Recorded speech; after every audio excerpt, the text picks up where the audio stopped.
The UK's economy has been on a bit of a roller coaster, and many feel like they're just holding on for the ride. But what if there was another way? Well, in a recent speech, Liberal Democrat leader Ed Davey laid out the party's vision for a new kind of economy, one he calls Liberal Economics 2.0.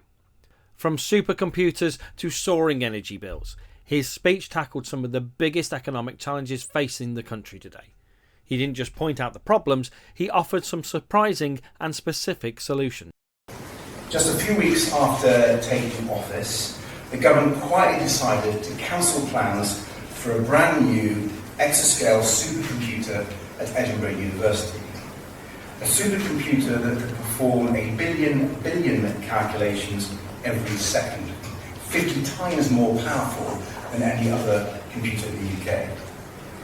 The announcement didn't attract much attention at the time. It was rather overshadowed by Labour's announcement of taking winter fuel payment incomprehensibly from millions of struggling pensioners. But just like the winter fuel payment, ministers were forced to admit they'd made a mistake, and last month they U-turned on the supercomputer decision too. This story is a perfect example of what's gone wrong. He claims the previous Conservative government announced the project without funding it, and the new administration's solution was to simply cancel it.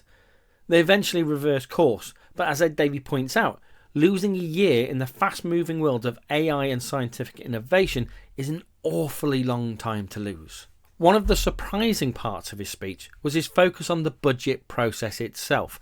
He argues that the UK handles its finances in a way that is, quite frankly, a sham. He highlights the fact that Parliament recently approved a £1.1 trillion in spending with only 3 hours of debate. That's roughly £6 billion every minute.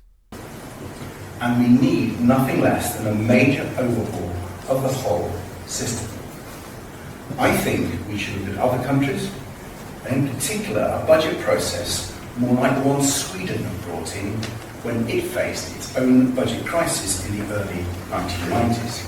He believes that by giving MPs more power and creating an Office of the Taxpayer, the government would be forced to be more transparent and accountable.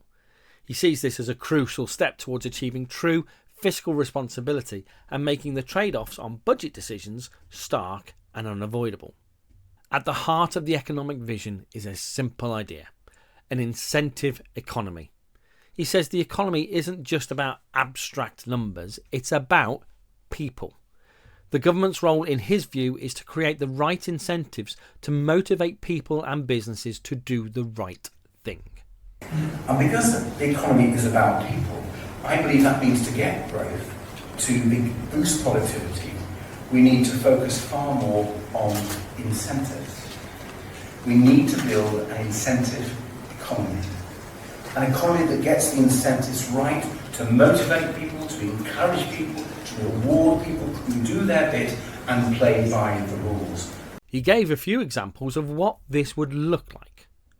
So for small businesses, he proposes replacing business rates with new commercial landover levies and creating employment in a box to make it easier for firms to hire their first employee. For workers, he wants a higher minimum wage for care workers and an overhaul of the carer allowance system to better support people juggling work and care.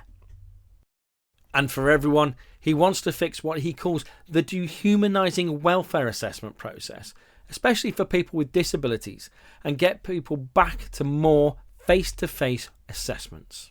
Finally, he took aim at the issue on everyone's minds: soaring energy bills. He challenged the narrative that renewable energy is to blame, calling it a myth promoted by figures like Nigel Farage. The real problem, he argues, is the way that energy prices are currently set. So we must change that, starting with the kernel of truth that underpins the myth. People are currently paying too much for renewable energy, but not for the reasons Nigel Farage would have you. Because generating electricity from solar or wind is now significantly cheaper than gas, even when you factor in extra system costs for backup power when the wind isn't blowing and the sun isn't shining. But people aren't seeing the benefit of cheap renewable power because wholesale electricity prices are still tied to the price of gas. This is a fundamental fact that is not discussed enough, while others are claiming net stupid zero policies are harmful, whilst they and their party are funded and supported by fossil fuel companies. He explained that renewable power is being held back by renewable obligation certificate schemes, or ROCs, introduced by the last Labour government all the way back in 2002. This pays companies the wholesale gas price for renewable energy, and they then get to add a levy on top of the energy bills, costing almost £90 per year per household. He's proposing a way to save households over £200 a year by transitioning old renewable energy contracts to a new system that would tie bills to the actual cost of renewable power, not gas. Our incentive scheme is there. We created it. Please use it. One simple trick to save everyone at least £200 a year. He believes this, combined with other Liberal Democrat energy policies, could cut energy bills in half in the next 10 years. Ed Davey's speech paints a picture of a different kind of economy, one focused on people, with clear incentives and a long-term vision. It's a bold challenge to the status quo, and it raises a big question. Could these ideas be the key to building an economy that works for everyone? So, what do you think? Let us know in the comments below or on our social media channels, and if you've enjoyed this video, give it a big old thumbs up and hit that subscribe button so you don't miss any of our future updates and content. Thanks for watching.